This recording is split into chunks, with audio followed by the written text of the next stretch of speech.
Buenas noches. Again, good evening. I am Chris Corza, the Helena Rubinstein Chair of Education here at the Whitney.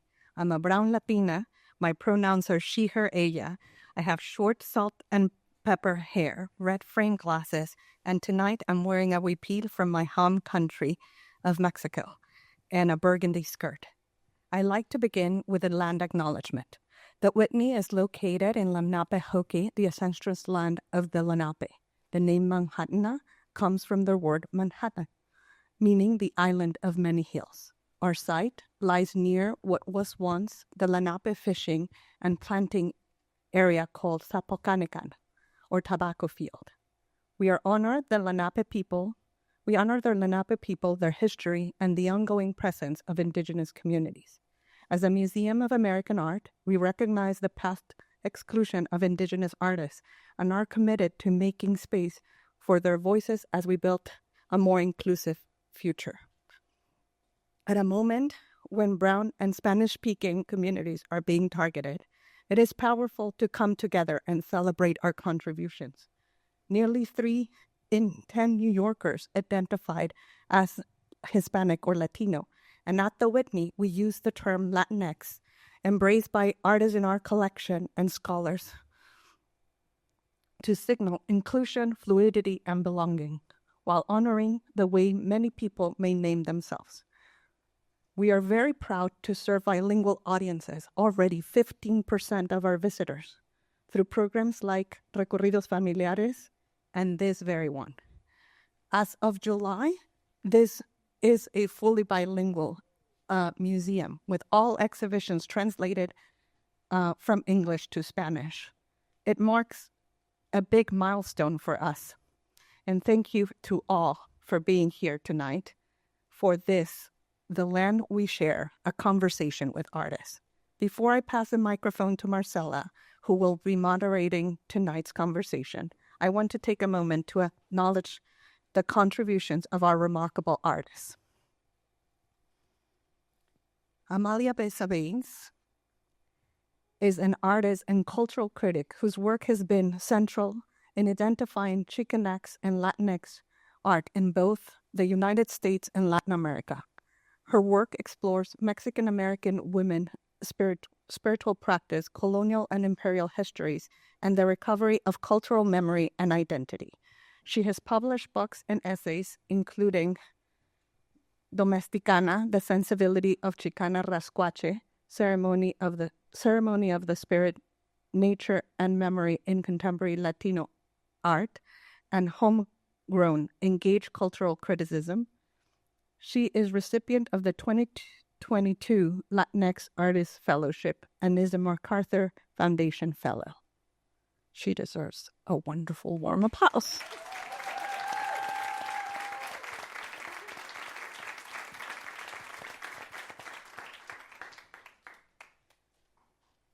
Teresita Fernandez, based in Brooklyn, creates art that probes themes of power, visibility, and erasure.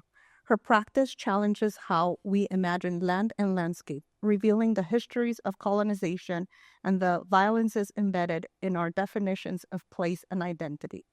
Among many achievements, she served on the United States Commission of Fine Arts, organized the U.S. Latinx Arts Future Symposium with the Ford Foundation, and is known for her sculptural panels, installations, and public works. She, too, is a MacArthur Foundation Fellow.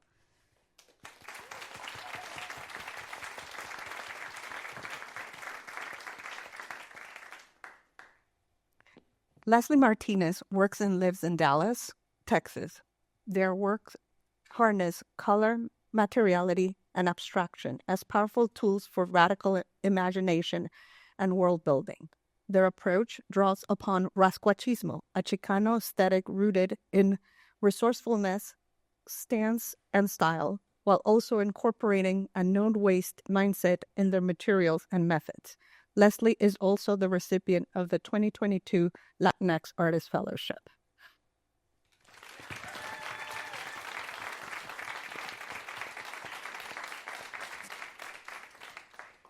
I also want to thank the incredible staff whose efforts made tonight possible. Megan Hoyer and our summer intern, Inez Mendez, all of our teams in the theater, AV, and visitor service, and everyone behind the scene who has helped to welcome you tonight. A few logistics. Bathrooms are located on this level to the right as you exit the theater. Spanish interpretation for tonight is available upon request at the entrance. Again, thank you, gracias, for being here. I'm excited for this conversation and the ways it will expand our understanding of place, identity, and the land we share.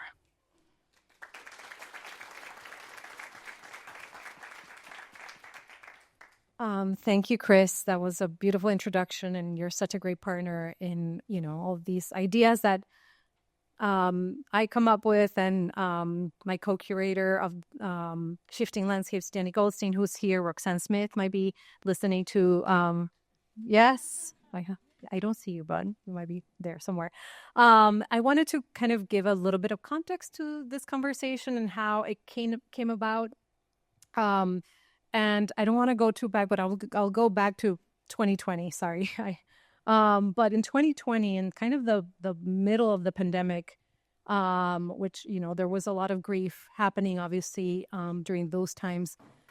But one of the beautiful things that happened, and many of you probably remember, were all these Zooms that personally, I would have a glass of wine and I would just listen to a lot of Zooms.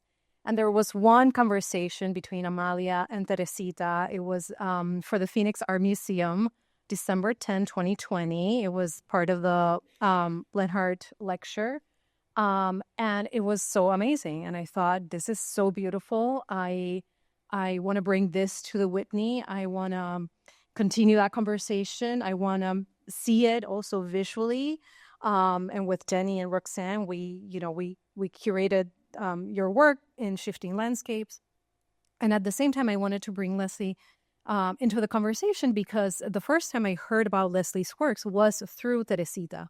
And I thought, let's make this triangulation possible. Let's all be in the same room. And so I wanted to say that to kind of ground us as to why we're all here gathered together.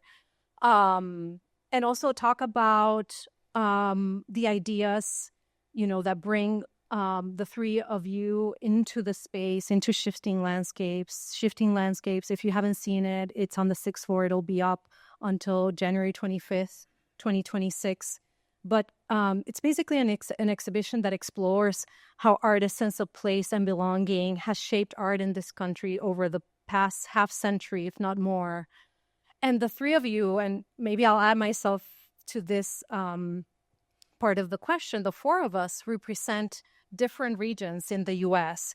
So my first question, or I want to begin by asking each of you to reflect on your sense of home and whether it serves as a vantage point for how we see this place that we call the U.S.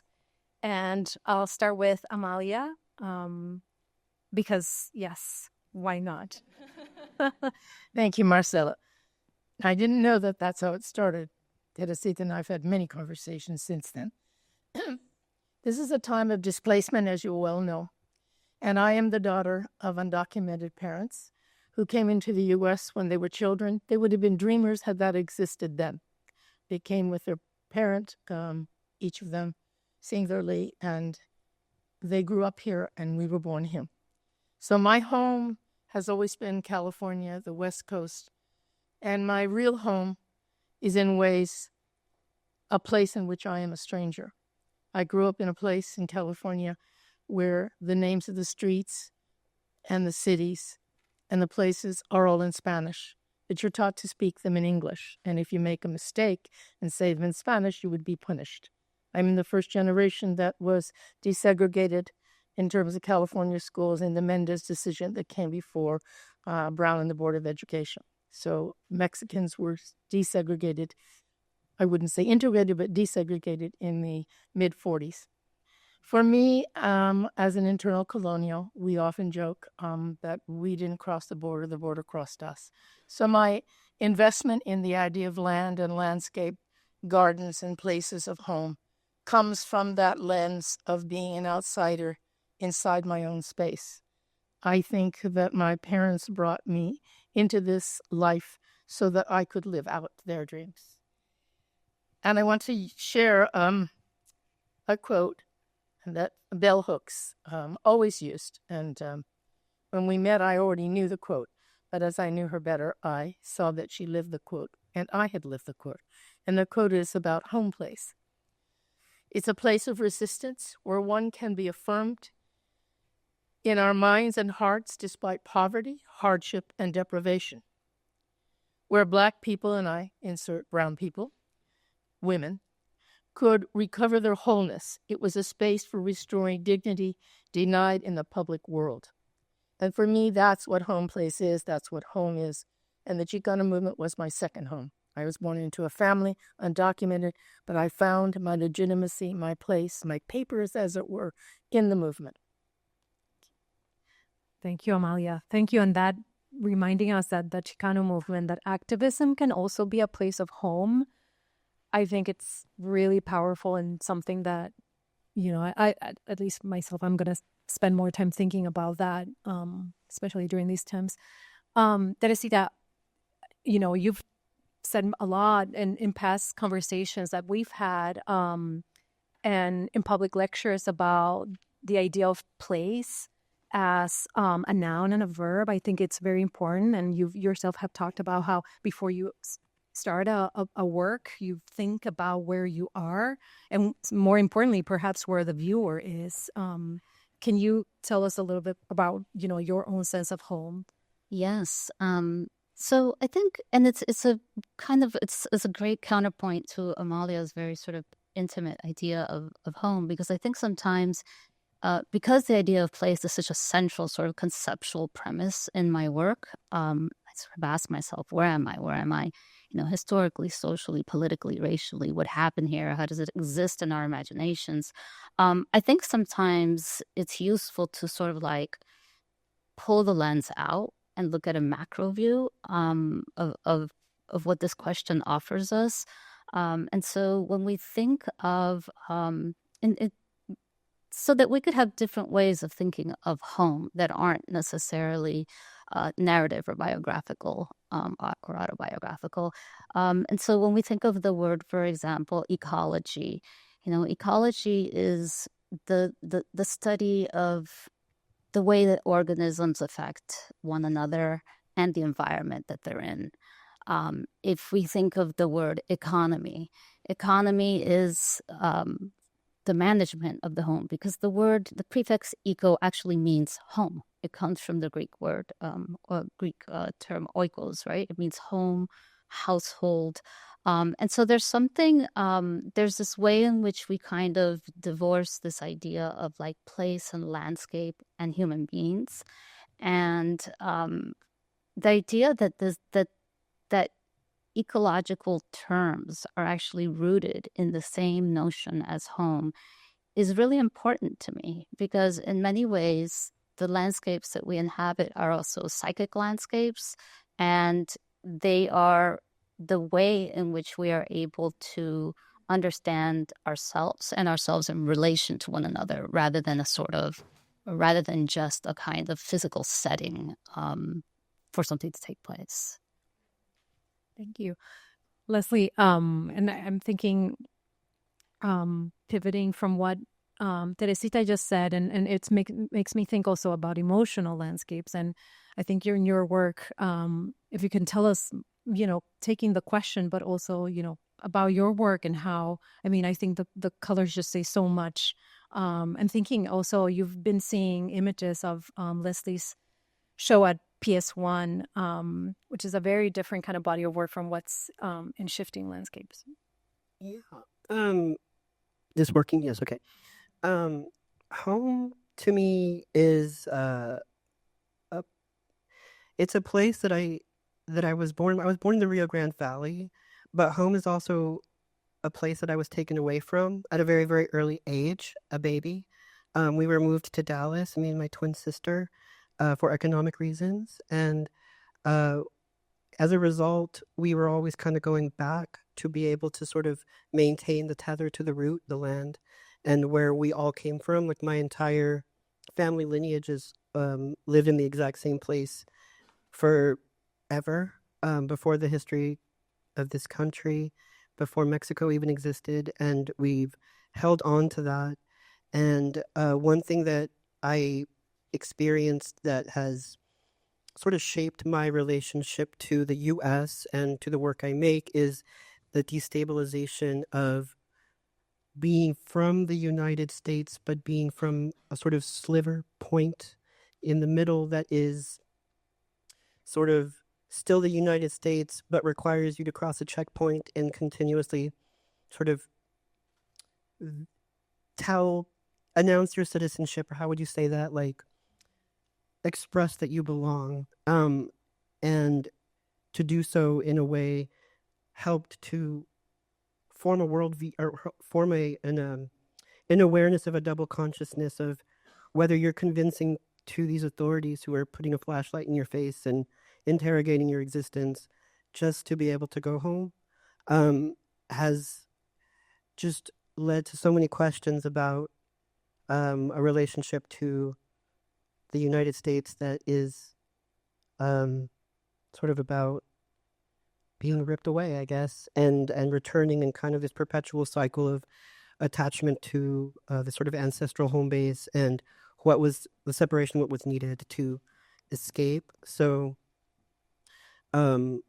yeah, home to me is just this relationship to a sort of rootedness that defies sort of a national identity. I don't have a national identity. I don't relate with either country. I just relate to the sort of middle space, or the sort of multivalence, I guess, of that experience. Yeah, I yes. I think also, maybe that's a great segue for the next question. You just made me think a lot about, what I've spent some time in Texas, and you're making me think of Texas in a very different way. It's such a vast part of the region, of the country, of course.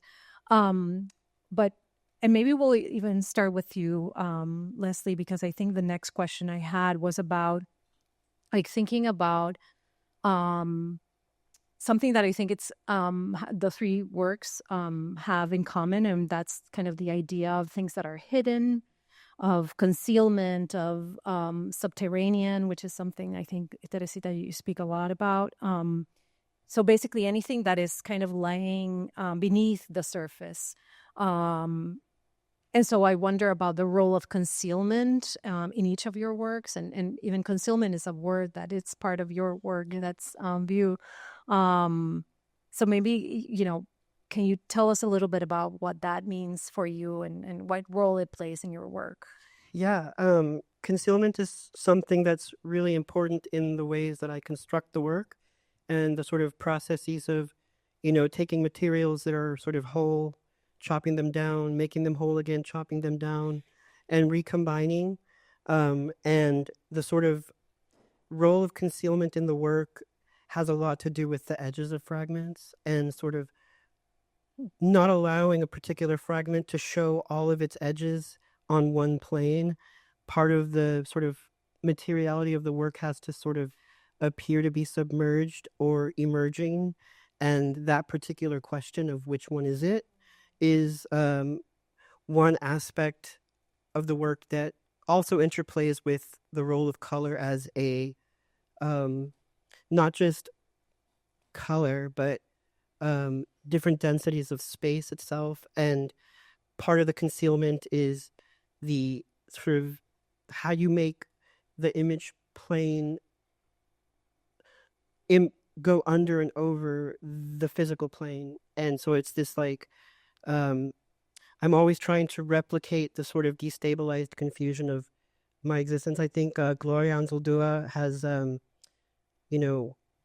this thing called like the geography of self. And I think a lot of the work that I make is not so much personal to me. Like, I mean, it's not so much just about me. It's always personal, like the internal sort of emotional landscape and the external, and how we can sort of push and pull between perceptions and misperceptions, the losing of the ground, the sort of twisting and turning and flipping that occurs in the work is very much to sort of replicate how I feel inside on many, many fronts. Concealment is also about queerness for me, and what it was like to grow up in Texas, in the sort of like at a period of time when like queerness was sort of still sort of shamed and shunted, but also at the same time emerging as acceptable. So a lot of the work that I was making as a teenager and a child and stuff was all about coding and embedding and sort of like being out while being under. And so concealment is very much about survival. And it also, sorry Dave, that's going too long, but also has a lot to do with like what the experience of crossing that checkpoint is all about. You sort of like fantasize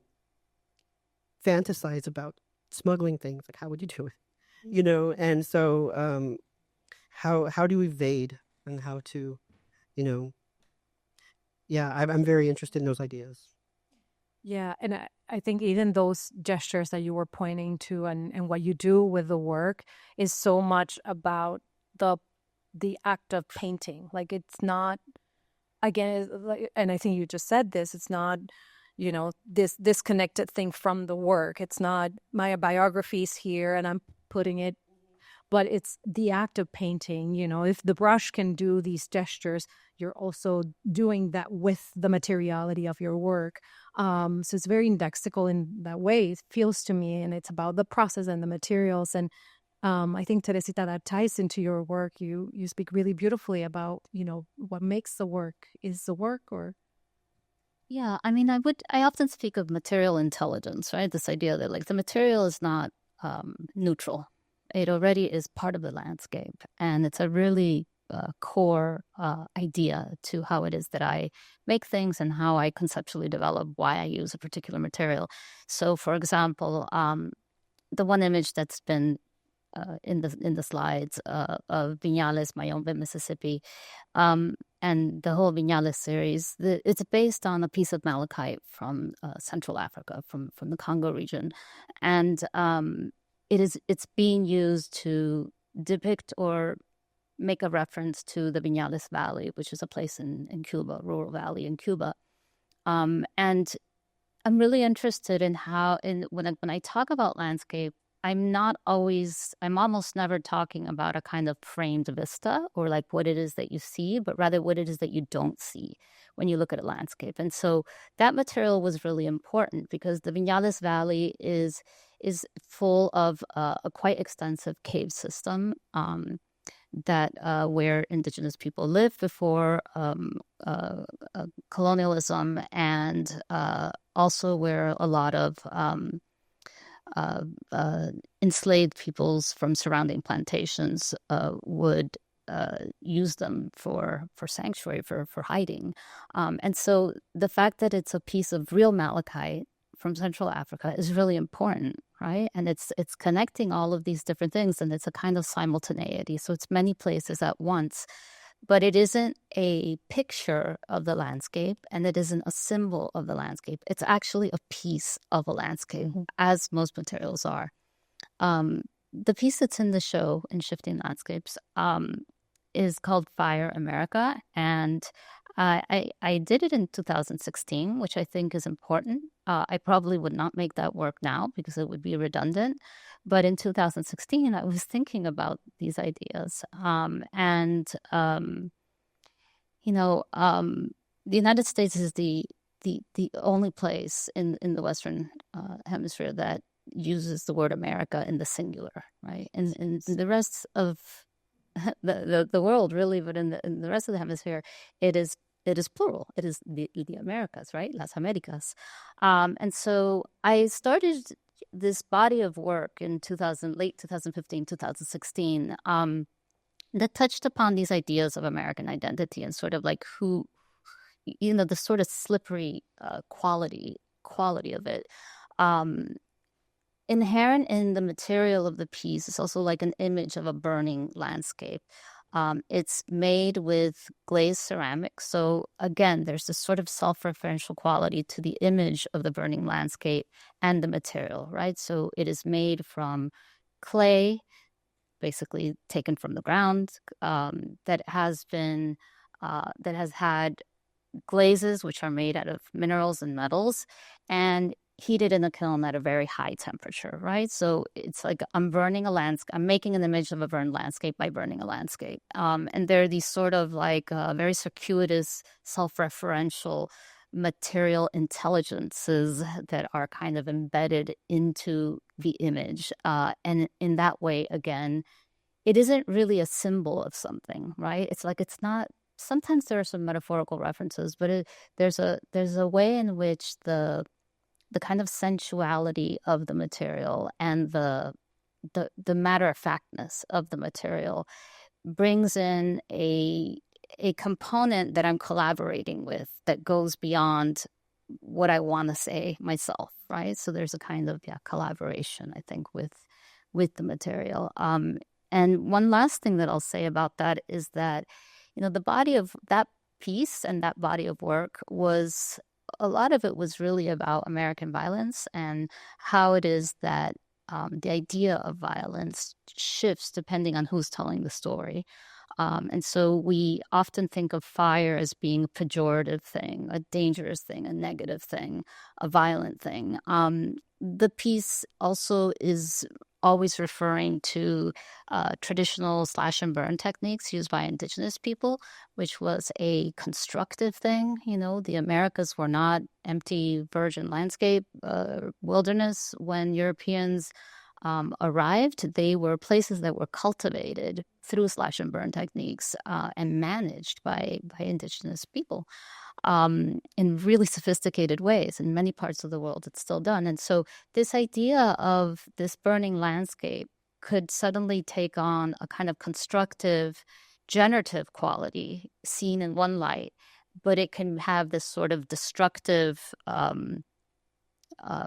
quality when seen in another light. And the work is subtle in that it's touching upon sort of the spaces between all of these things and how it is that your own subjectivity in looking at the image, and you can see yourself in the image because it's a reflective surface, so you are also implied in the image, distorted on this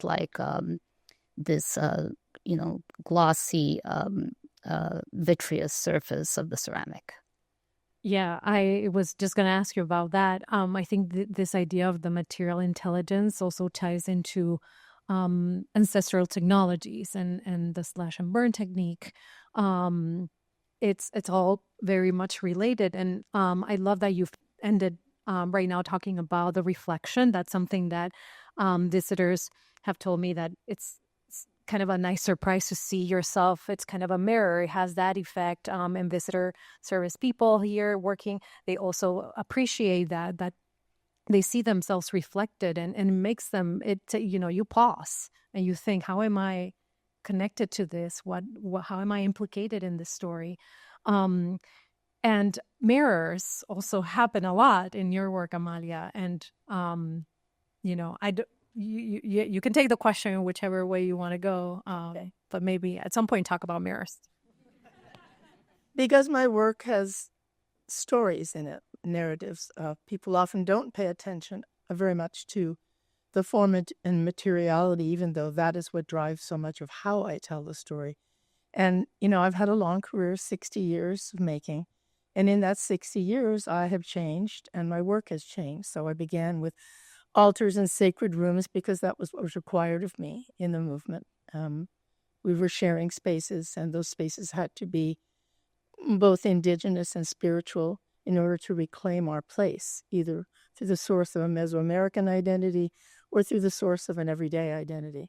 So I started out with sacred rooms and altars, but very soon after, and largely because of the quincentennial and the sesquicentennial, I moved into landscapes and gardens. I wanted to talk about land.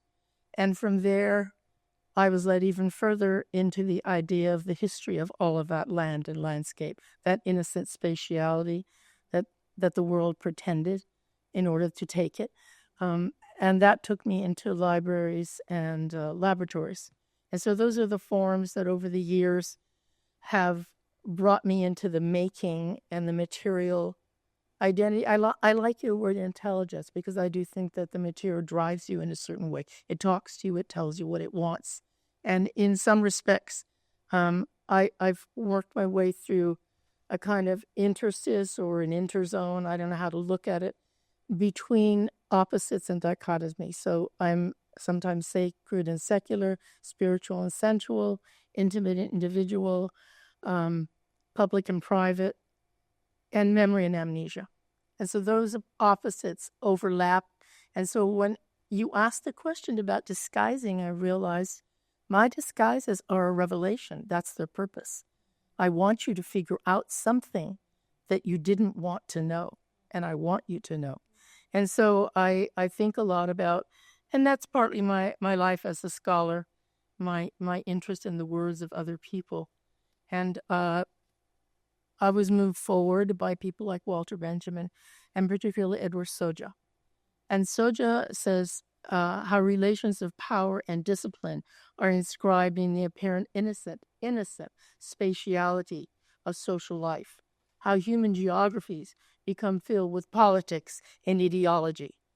And that's what we've lived. We've lived it over and over again. We're living it now. We're living it now.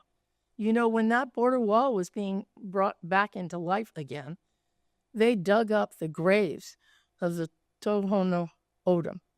They went right through the middle of Arizona and just dug it up. So I go back to another Walter Benjamin. We are the historians that fan the spark of hope and firmly believe that not even our dead will be safe if the enemy wins. So when we talk about form and materiality, it is always, I think, driven by a sense of purpose. What it is we want the world to know and how we can speak of it. And it is, for me, a very long road, and I'm not through yet. I'm working on the castas now because in my own upbringing as a third-generation mixed-race family, I'm very, very interested in the tercer raíz of mestizaje, the African diaspora, and how it has affected all that have happened to us. I'm the third generation intermarried, and it is a question I have continuously about how this treatment comes back. What led Belle and I to have the conversations at my kitchen table for 5 days in a row, 2 conversations, morning and night, over and over again, about how our lives were similar, how our lives were different, what we stood for, what we gave up, what we lost, and that kind of grief, that cultural grief, that racial loss that pits us against each other. So it's for me, I'm always following the thread of a question. I say this to my students over and over again. Well, you know, how do you become an artist? How long does it take? And I said, well, one, you don't even get even close to your form for 10 or 15 years. And then you probably only have 3 or 4 questions that lead you your whole life long as an artist, that you keep going back to and answering at different times of your life from different perspectives. And so for me, that is one of the big questions, is how are we alike? What is our solidarity? Where do we stand, especially in this moment of displacement that tears us apart, that pits us against each other, that we see our families being yanked out of their homes? I mean, you're afraid to go to Home Depot. You don't want to stand in the parking lot next to your pickup truck for very long. You know, we talk about it all the time. What is this racial profiling? What are the things that we see happening to us? And how is art and culture part of that answer? And I think it's a big part. Thank you. Yeah, for bringing up the La Tercera Raíz. And I was thinking when I wrote that question that that is concealed, especially for many Latinos, where, you know, we are told that we are a certain thing. And we were even talking about this in the green room, that we're told that we're a monolith, but no, there's a lot of racial solidarities that are happening within our own families. And that is perhaps one of the things that, and through your work, especially the work Cihuateotl that we have upstairs, you're unearthing, you're bringing to light. Amalia, you also talked about the quincentenary, and I've been thinking a lot about the 90s and the 90s, for many reasons. Even Domesticana was written in the 90s. I think your conversations with Bell Hook also started in the 90s. And I'll bring it to the present. And the reason why I've been thinking about the 90s is because, when we titled the show Shifting Landscapes, with Jenny, Roxanne, it's like end of October. The elections are, 2 weeks from when we were installing the show. And we knew that the political climate, that the political landscape was changing and was shifting, but it never occurred to us how how far-reaching those changes would be and how it would unfold. And so now we are here, right? And at this very difficult moment, just a month ago, you might remember, you saw in the news that Lonnie Bunch, the top executive of the Smithsonian, met with the president. And that same day, the Molina Family Latino Gallery, which is kind of the satellite that will eventually, the hope was that it was going to become the National Museum of the American Latino, it was closed. It kind of secretly was closed. And so this is a very frightful moment of where I feel we're under siege by our own administration. Culture is, free speech is. But at the same time, this is not the first time. And so I go back to the 90s because that was a moment, and not the first moment either, when, many Latinos in the arts, workers, were voicing their discontent, especially toward the Smithsonian. Specifically, I'm thinking of this great report that everyone should read. It's called the Willful Neglect Report. And then it was revised some years later by Chon Noriega and a couple of others. And we made so much progress. And so anyway, this is a long-winded way of asking, because we have 3 different generations here on the stage, to think about what can we do together? How can, for lack of a better word, I guess, fight this, conservative turn? And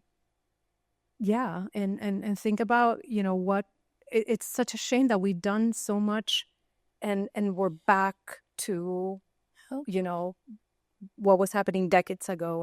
And Leslie, I don't know if you want to start. And I know it's a difficult question, and also not saying anything is also absolutely, the right of many artists.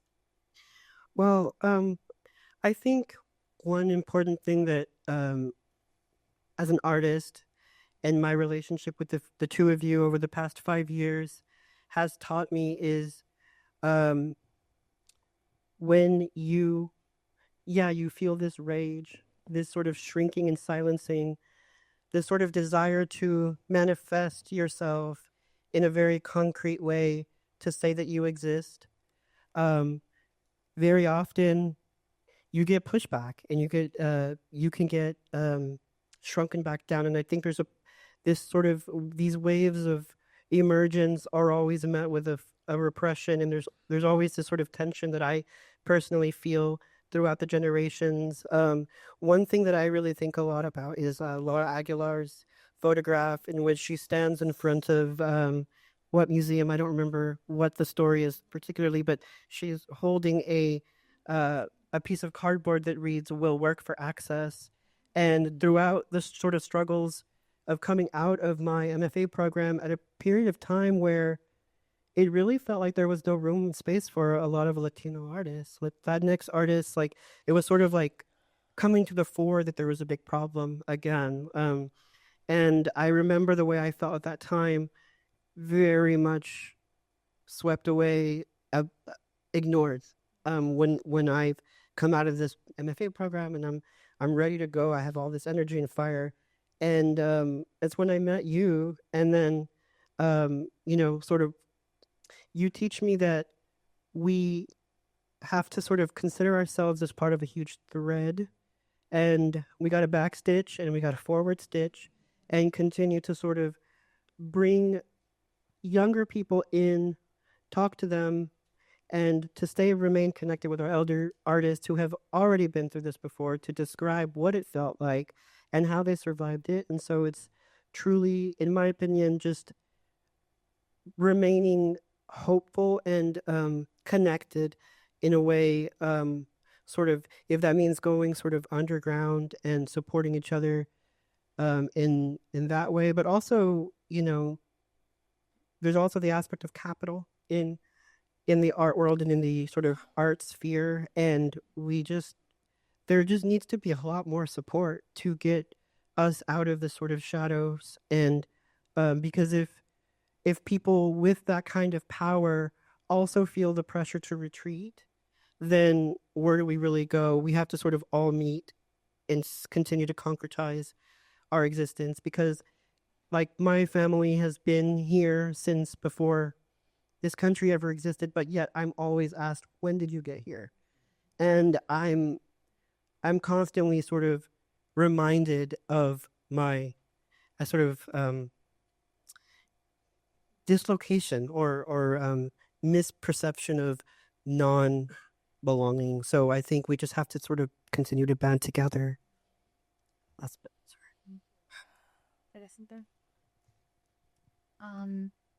I mean, I think I'd like to kind of reverse engineer the question a little bit, because I think, and I'd also like to answer this, in a moment in time where our words are being used against us and our words are being distorted. I'm kind of not so interested in words. I'm interested in reflection right now, and I'm interested for myself in some practical, concrete things that I can kind of do for myself. But I'd also like to reverse engineer the question as a starting point and say, who exactly do we want to be seen by? And I often think of, the narrator in Ralph Ellison's The Invisible Man, who says, we're responsible for who sees us in our full humanity. And right now we are seeing lots of people with names like ours and histories like ours in our families not being seen in their full humanity. And so what does that mean? Like, who exactly, before we start trying to be visible, who exactly do we want to be visible to? And and so I answer this in a very personal way because it's not an easy thing to answer, but I have also come to realize that a huge part of the visibility is being visible to oneself and not having a distorted sense of oneself in an environment where you are bombarded with images that say otherwise and verbiage and language that says otherwise. So that's the first thing. Like Leslie, I also am so grateful for my very vibrant living elders, and I learn a lot because it's not their first time around. And for all of them who have these stories of the civil rights movement, it's kind of like that is where I look to. I look to Amalia, who I have a very robust conversations with. I look to Cecilia Vicuña. I look to Juan Sanchez. There's a trajectory here where this is not the beginning. So that's sort of like the trying to answer in a broader way. I will also say that part of my own visibility means just being able to get up in the morning and do my work, and being super selective about where I want to put my energy, because I feel like we are all being asked to sort of react all the time, and make these declarative statements. And, a big part of what maintains my visibility is my ability to work, to be in my studio, to feel like I can focus and not be taken away from that.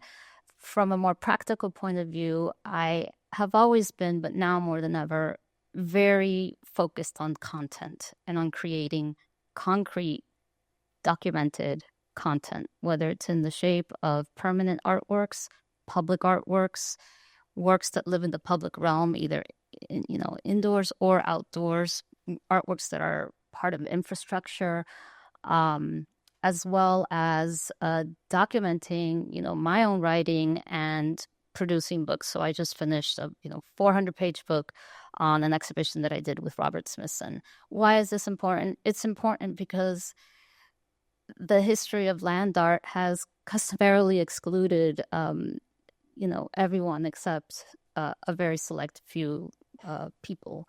And so that book and the scholarship in that book will be around. And it's a very concrete document. And so I urge everyone to sort of ask that question about erasure from a very practical point of view, or so that you can wake up in the morning and say, what can I do today to not be erased, right? Rather than sort of like spinning the wheels of like the sort of the kind of reactionary declarative statements, often which are being used against us, or changed or taken out of context, and to really just be to conserve energy, because we are going to need it, and we are going to need that very rich energy that is required for art making. Like, artists are already doing the work by making the art, which is like a big job in and of itself. So I feel like that's how I'm focusing on it. Yeah, that's brilliant. I mean, being visible to ourselves. And I just want to quickly say that we'll have a couple of minutes for Q&A, but obviously we need the words of La Maestra. The Maestra. I am the oldest person up here. It's okay. I can live with it. And it means I've been through this with my colleagues, with my family, with my loved ones many times before. I even sort of remember watching television in the 50s when the MacArthur hearings were going. I didn't completely understand it. And in the 80s, the censorship battles, NEA, the end of expansion arts, which was a gutting of community-based arts. And so I speak not always as an artist producing art, but always as a member of a community that has been under assault as long as I can remember. I was afraid as a child because my parents didn't have papers. And then I got angry. And we used to have this joke about, I think culture class does it best, where they say, like, well, what is a Chicana? Well, I'm just angry and confused, But I'm not confused. I'm just angry. And so I've learned that anger is a very destructive element. I'm alive to say that I actually came to New York in the 80s and tried to give what we call cachetadas, little slaps in the face to the museum world. Rena Reverman invited me to the Museum of Modern Art in New York to lecture them. I put together 2 panels, and I remember the name of the piece was called A Generation Apart, and we go, apart from what? And so I put together a panel of administrators and artists, and I remember the very end, I forget his name, Richard somebody, he was the head of MoMA in New York, and he made this impassioned plea about how they had to deal with diversity and open the doors. And of course I left and nothing ever happened. And then I came back again 10 more years later. Nothing ever happened. And so to me, erasure is a constant threat, has always been. And when I say visibility, I don't really care sometimes about visible artwork. I care about visible people. And my community is now so highly visible that they can be yanked off of street corners, parking lots, grocery stores, schools, public settings, anywhere. I mean, people really are at risk. So I do recall, the era of Jesse Helms and the Cheneys. I would say the Cheneys because Liz is the offspring of Lynn Cheney and Dick Cheney. And Lynn Cheney stopped the Cara exhibit, Chicano Art and Resources and Affirmation, 4 times. It went through NEA and was approved over and over again. And why did she stop it? Because she said, well, they can't use the word Chicano. Why can't they say Mexican American? And we're like, oh, I think you've really missed the point here. And so, I mean, I've seen it come and I've seen it go, but I have to say, this is the most dangerous time that I can ever remember. And that the most important thing for us right now is to not be alone in our fear and our anger and our sadness. That solidarity has always been, for me, the living of connectedness, sometimes to my comadres, my other artists, and my other cultural workers. Sometimes it is with other scholars who dare to tell the truth. Sometimes it is with people from very different backgrounds from me. And over the years, I call them my running buddies. They're here in these shows upstairs. The late Carlos Villa, Rupert Garcia, curators like Laurie Sims, advocates like Judy Baca and Martha Morena Vega. They are the people who have stood shoulder to shoulder. Tomorrow is the memorial of the life of Jean Quitessy Smith here in this museum. Jean and I were brought together by Martha Morena Vega for a whole series of talks in response to the censorship battles and going into the 90s that was called Cultural Dignity Through Cultural Grounding, because diversity and dignity were interchangeable. But the museum world borrowed our Rolodexes, stole everything they could find, and put on their own shows and took half the money that the feds were giving because they knew everyone. And so we said, no, if cultural diversity and dignity exists, it's because it's grounded in culture. And so that began the life of Tomasi Barafrausto, Jack Chen, Irene Winter, Skip Gates, all of the people who sought to change the way museums operated. And so now it's a different battle. Now it's a life and death. Now it's a history. And so I go back to the thing that we have always known, that in order to exist in this space, whether it's in the museum or whether it's in the public sphere or whether it's in our home, we have to come together as allies, and not just about art and culture, but about labor and health and immigration and the rights of queer people and trans people. All of that is at stake right now. And I keep saying each time I go back to the same tropes, maybe because they work for me, but it's because I think that memory is the very thing that holds us together. It's the bridge between the living and the dead. It's what gives us access to our ancestors, to their strengths and their resiliencies. It's when your father says to you, you're just like your abuela. And you're so proud because for you that means you're outspoken, you're kick-ass, and you don't care. And so the stories that I see all of us bringing forth, whether it's through the books and the lectures and the talks, those stories will give us strength, will give us courage. And I think right now our job is maybe not so much only words, but it's what we make, it's the images, and it's lending ourselves to the spaces of resistance that already exist. And we've worked with people from the American Way. I'm now working with Mapping the Resistance. There are other places in which we can live out the stories we know and give them to others to use. So I think it's important to confront and definitely to contest, but it's also important to create. And so I leave with this idea that memory is an act of resistance. Every story you've ever been told by your families, every move you've been forced to make against your will can never be forgotten, because that is what will keep you going the next time out.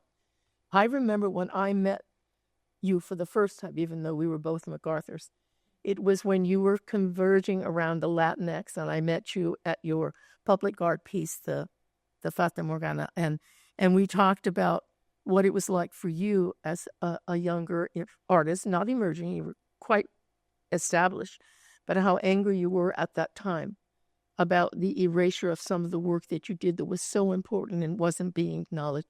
And I told you, we kick the door down every generation. We never, ever accept that door slamming in our face. We just keep on and on and on. And I know in the audience there are people here, like Miguel Luciano, Elia Alba, there are people here who represent that next generation, that are forthright, that are willing to recall the past, and bring forward the images and memories of that time to instill in us the energy to do it again. So we end with whatever it is that we tell ourselves, and it's a slogan that we used in every single struggle. Aquí estamos y no nos vamos. Thank you.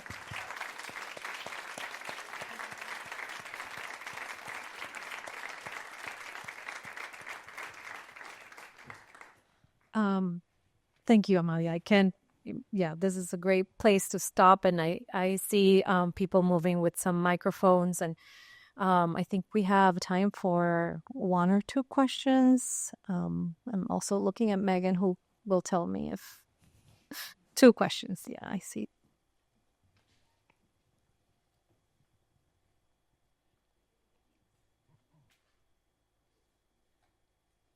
I see people fidgeting, like they want to ask something.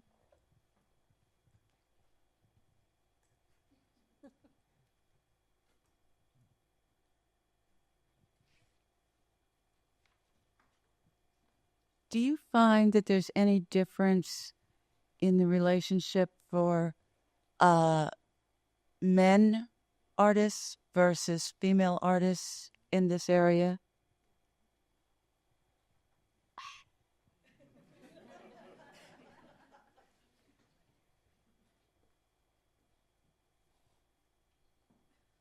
Some of them are my best friends, you know.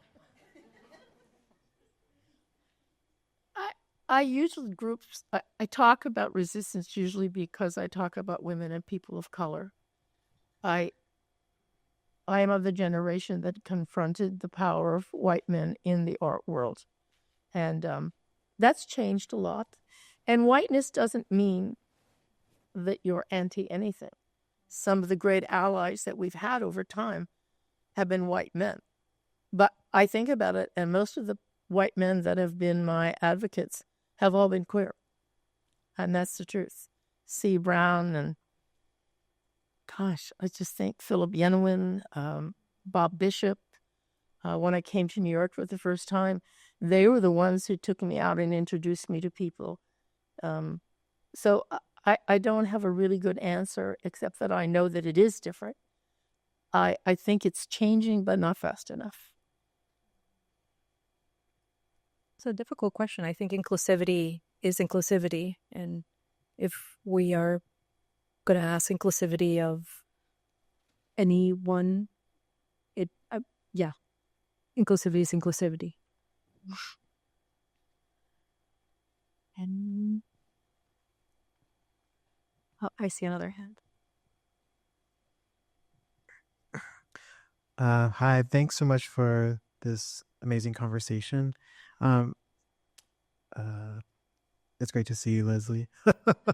I just wanted to ask about color and specifically wanted to know, I think it was talked about in greater detail with your work, Leslie, but I'm curious for Amalia and Teresita and Leslie, if you have more notes on color, that's always welcomed. Like how the three of you engage color and what ways color gives you and your work agency.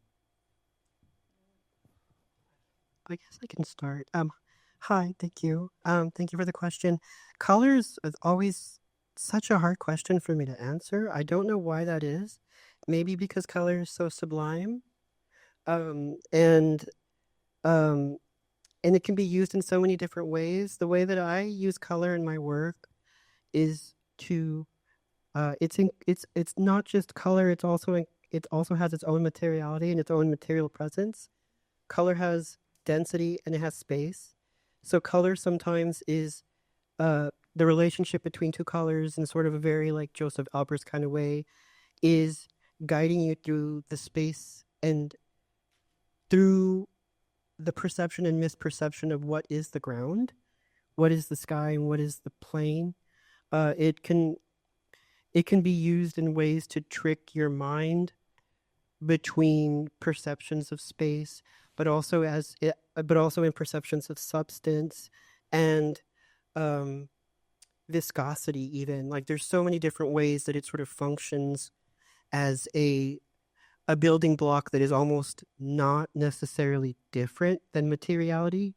It works together, and it can be brightness and toning down and things like that can obviously elicit mood, and but also very much, I don't know, an amalgamation of memory and experience. So yeah, color it's an actor that subverts and collaborates with the confusing interplay of the image and the object. I don't know how else to really say it other than that it's going to be robust and it's going to be like intense, and if from one body of work to the next you see a difference in the tone of mood, then I'm sort of guiding you into a different place and time. Like sometimes there's, if there's drought, I'm going to be thinking a lot more of, how does drought feel in the body and in the politics and in the mind? Like it has to sort of all locate somehow with time. One more question.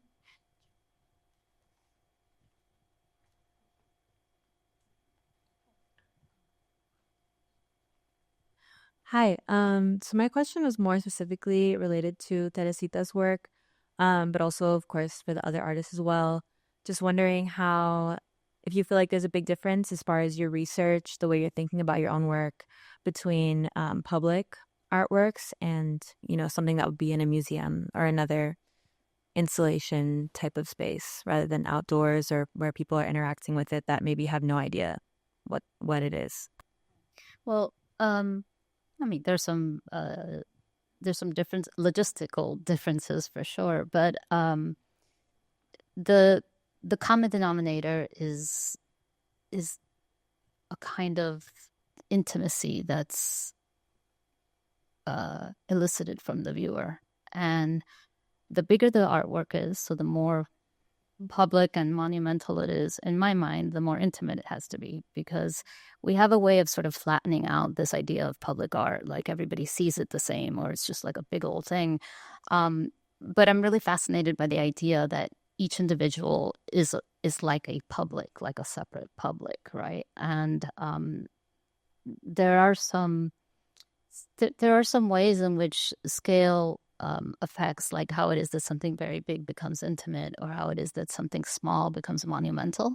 And those are themes that are really important in my work. So this idea of intimate immensity, which Bachelard wrote about, and really connected to a lot of the phenomenologists, right? This idea that the most minute, tiny thing contains, like the cosmos, and like this expansive, macro sort of immense thing contains the intimate and the tiny, and these sort of mirroring scales. So those are themes that are really important to me. I also wanted to say for the color question that if you're a sculptor, it's really different because the color's not on the surface. Like you take a piece of malachite, you hit it with a hammer, it's green on the outside and green on the inside. So yeah, the materiality question I thought was really interesting.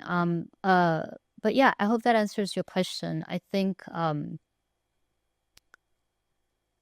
sometimes I think of my work as being figurative, but nobody else does. And I say this because it's so related to like the size of your eye and the size of your body in relation to something, whether it's in a museum setting or an enormous piece outside that's 60 feet long. One more question. Thank you. This was wonderful. Thank you so much. Incredible also to hear from you and your experience, and we stand on your shoulders, and so many people have learned and are where we are because of people like you that have been here for decades. But I think that my question is, Hispanic culture is shaping global culture. I mean, in this country, there's more tortillas sold than bread. There's more salsa sold than ketchup. If you see music, it's in the top charts everywhere.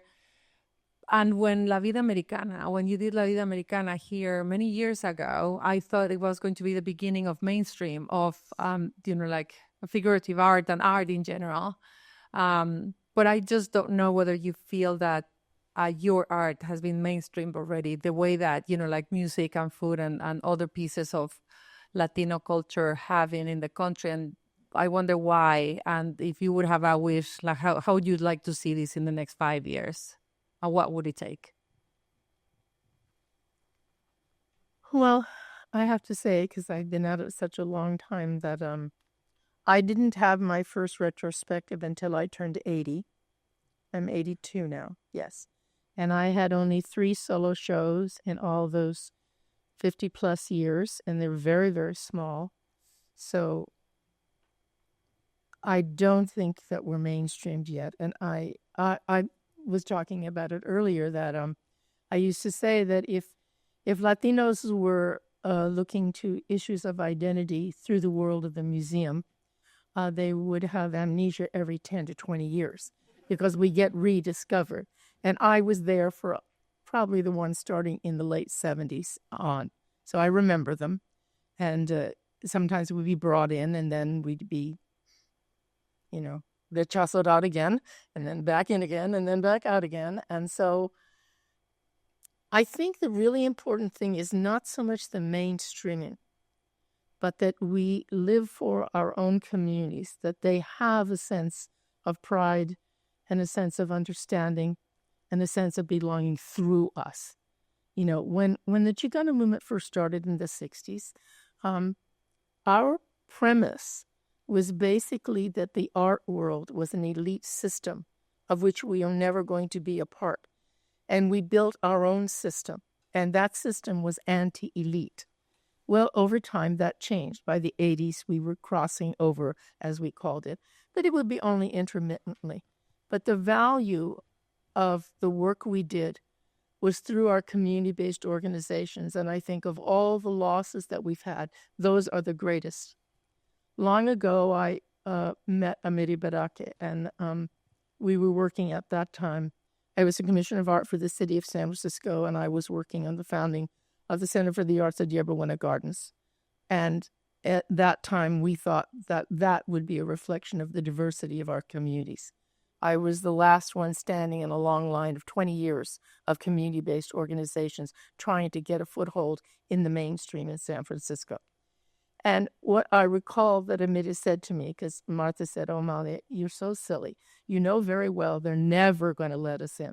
So why do you waste your time always trying to change? You can only change from the inside, not from the outside."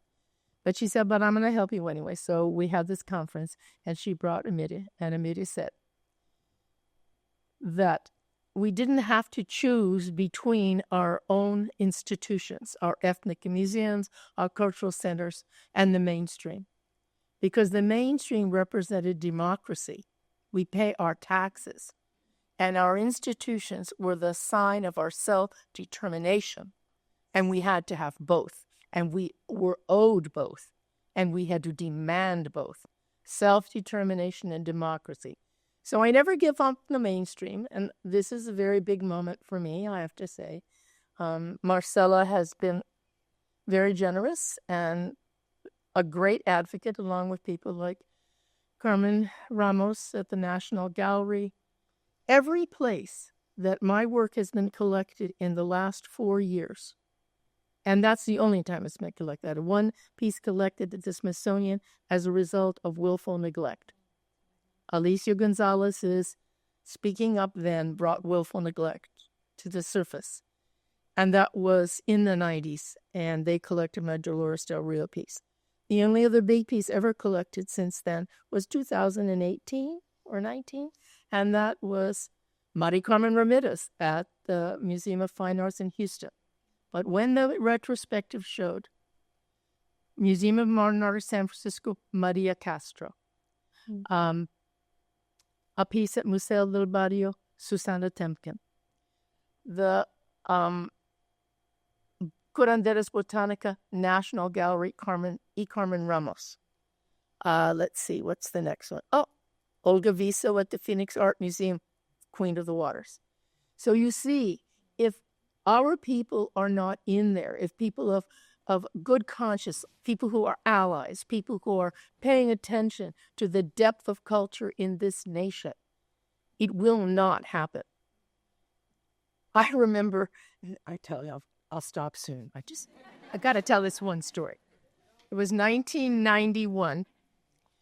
Marcia Tucker, New Museum, brought us all together to confront, well, she didn't say that, but we knew that's what it was.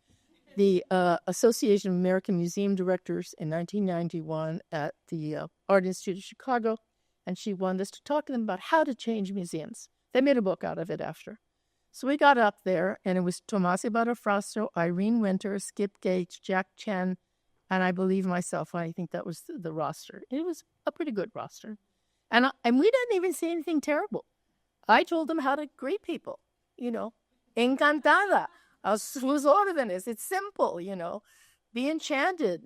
I'm at your beck and you just greet them. Give them food they like.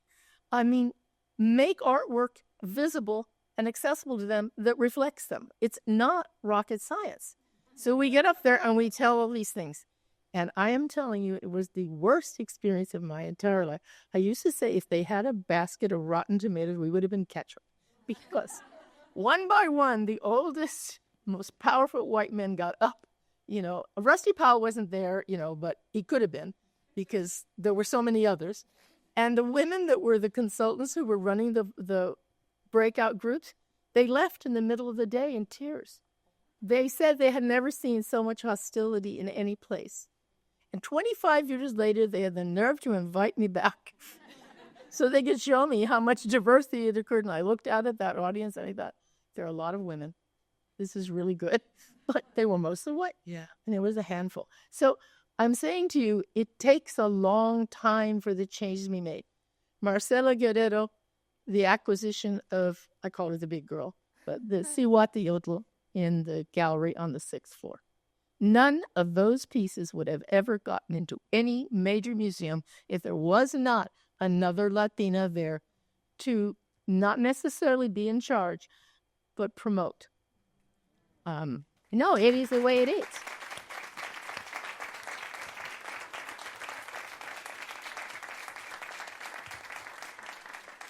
I think that's a great question about the mainstream. And I don't know about the mainstream. I just know that my art history and what I know, my canon, it's you, Amalia, Teresita, Leslie, that's my art history. And what I think, the talk, the exhibition, the books, that's what, that will be part of the memory that hopefully, I know there's a lot of students here, I will carry on for the next generation. And I want to close with that. So thank you so much, everyone, for coming.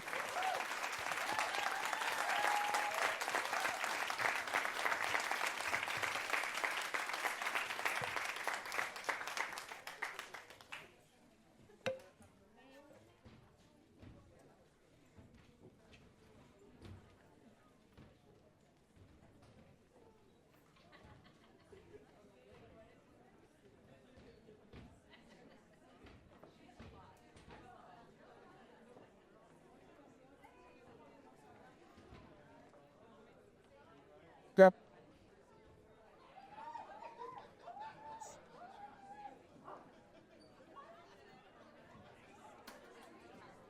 Yes. Yes.